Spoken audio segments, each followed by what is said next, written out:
लोकगीत भगवत शरण उपाध्याय। लोकगीतों को आम जनता का संगीत माना जाता है। भारत में लोकगीतों का अपना ही महत्वपूर्ण स्थान है। प्रस्तुत पाठ में लेखक ने भारत के कई स्थानों में प्रचलित लोकगीतों का परिचय हमारे सामने रखा है। लोकगीत अपनी लोच, ताशगी और लोकप्रियता में शास्त्रीय संगीत से भिन्न है। लोकगीत सीधे जनता के संगीत हैं। घर, गांव और नगर की जनता के गीत है ये।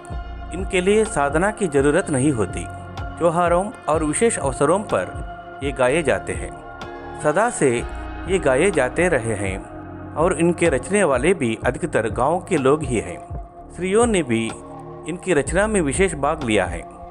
ये गीत बाजों की मदद के बिना या साधारण ढोलक, झांझ, करताल, बांसुरी आदि की मदद से गाए जाते हैं। एक समय था जब शास्त्रीय संगीत के सामने इनको हे समझा जाता। अभी हाल तक इनकी बड़ी उपेक्षा की जाती थी, पर इधर साधारण जनता की ओर जो लोगों की नज़र फिरी है तो साहित्य और कला के क्षेत्र में भी परिवर्तन हुआ है।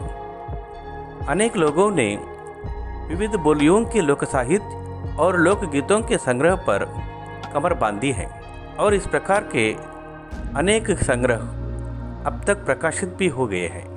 लोकगीतों के कई प्रकार हैं। इनका ये प्रकार तो बड़ा ही ओजस्वी और सजीव है। यह इस देश के आदिवासियों का संगीत है। मध्य प्रदेश, दक्कन, छोटा नागपुर में गोंडकांड, वराव मुंडा, भील संस्थाल आदि फैले हुए हैं। इनमें आज भी जीवन नियमों की जकड़ में बंध न सका और निर्दर्द लहराता है। इनके गीत और नाच अधिकतर साथ साथ और बड़े बड़े दलों में गाए और नाचे जाते हैं। 20-20, 30-30 आदमियों और औरतों के दल एक साथ या एक दूसरे के जवाब में गाते हैं। दिशाएं गूंज उठती हैं। पहाड़ियों के अपने अपने गीत हैं। उनके अपने अपने भिन्न रूप होते हुए भी अशास्त्रीय होने के कारण उनमें अपनी एक समान भूमि है। गढ़वाल, किन्नौर, कांगड़ा आदि के अपने अपने गीत और उन्हें गाने की अपनी अपनी विधियाँ हैं। इनका अलग नाम ही पहाड़ी पड़ गया है। वास्तविक लोकगीत देश के गांवों और देहातों में है। इनका संबंध देहाती की जनता से है। बड़ी जान होती है इसमें। चैता, कजरी, 12 मास, सावन आदि मिर्जापुर, बनारस और उत्तर प्रदेश के अन्य पूर्वी और बिहार के पश्चिमी जिलों में गाए जाते हैं। बाउल और बतियाली बंगाल के लोकगीत हैं। बाउल और बतियाली बंगाल के लोकगीत हैं। पंजाब में माहिया आदि इस प्रकार के हैं।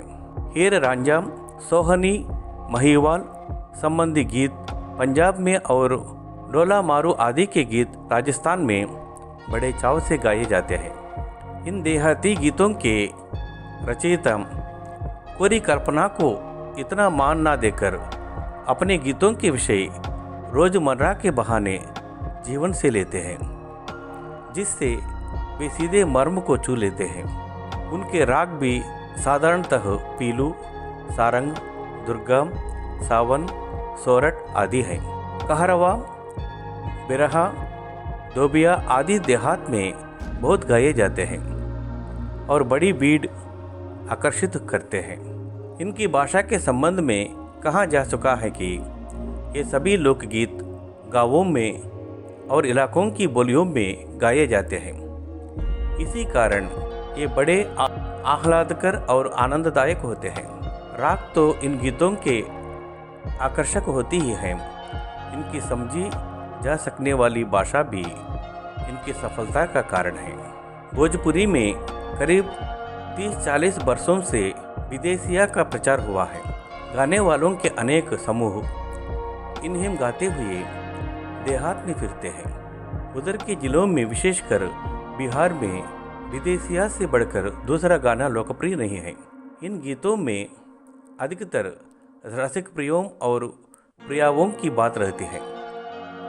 परदेसी प्रेम की और उनसे करुणा और विरह का रस बरसता है। जंगल की जातियों आदि के भी दल गीत होते हैं जो अधिकतर बिरहा आदि में गाए जाते हैं। पुरुष एक ओर और स्त्रियां दूसरी ओर एक दूसरे के जवाब के रूप में दल बांधकर गाते हैं और दिशाएं गुंजा देते हैं। पर इधर कुछ काल से इस प्रकार के दलीय गायन का ह्रास हुआ है। एक दूसरे प्रकार के बड़े लोकप्रिय गाने आल्हा के हैं। अधिकतर ये बुंदेलखंड में गाए जाते हैं। आरंभ तो इसका चंदेल राजाओं के राजकवि जगनिक से माना जाता है, जिसने आल्हा उदल की वीरता का अपने महाकाव्य में बखान किया है। पर नीचे ही उसके छंद को लेकर जनबोली में उनके विषय को दूसरे देहाती कवियों ने भी समय समय पर अपने गीतों में उतारा और ये गीत हमारे गांवों में आज भी बहुत प्रेम से गाए जाते हैं।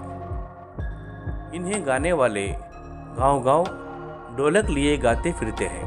इसी की सीमा पर उन गीतों का भी स्थान है जिन्हें नट रस्सियों पर खेल करते हुए गाते हैं। अधिकतर ये गद्य पद्यात्मक है और इनके अपने बोल हैं।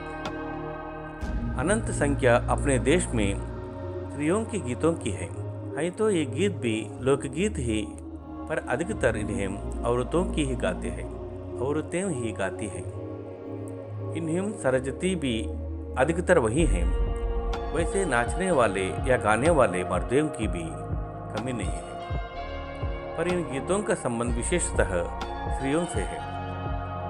इस दृष्टि से भारत इस दिशा में सभी देशों से भिन्न है, क्योंकि संसार के अन्य देशों में स्त्रियों के अपने गीत मर्दों या जनगीतों से अलग और भिन्न नहीं है, मिले जुले ही हैं। त्योहारों पर नदियों में नहाते समय के, नहाने जाते हुए राह के, विवाह के, मटकोड़ जौनार के संबंधियों के लिए प्रेमयुक्त गाली के, जन्म आदि सभी अवसरों के अलग अलग गीत हैं जो स्त्रियां गाती हैं। इन अवसरों पर कुछ आज से ही नहीं, बड़े प्राचीन काल से वे गीत रही हैं।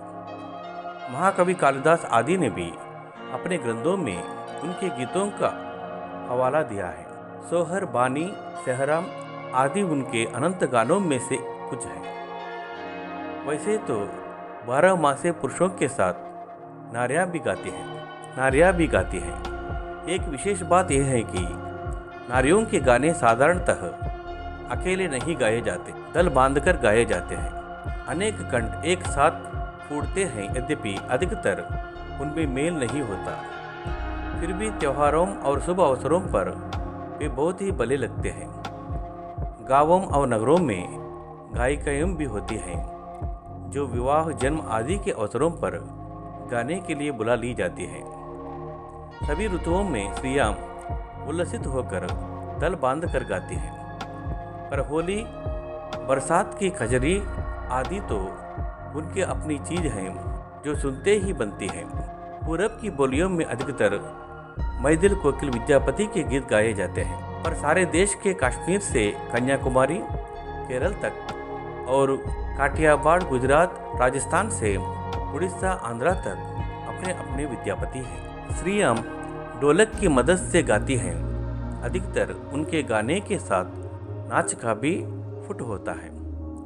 गुजरात का एक प्रकार का दलीय गायन गरबा है, जिन्हें विशेष विधि से घेरे में घूम घूम कर औरतें गाती हैं। साथ ही लड़कियां भी बजाती जाती हैं जो बाजे का काम करती हैं। इसमें नाच गान साथ चलते हैं। वस्तुतः यह नाच ही है। सभी प्रांतों में यह लोकप्रिय हो चला है। इसी प्रकार होली के अवसर पर ब्रज में रसिया चलता है, जिसे दल के दल लोग गाते हैं। स्त्रियां विशेष तौर पर। गांव के गीतों के वास्तव में अनंत प्रकार हैं। जीवन जहां इटला इटला कर लहरता है, वहां भला आनंद के स्रोतों की कमी हो सकती है। उद्दाम जीवन के ही वहां के अनंत संख्यक गाने प्रतीक हैं। धन्यवाद।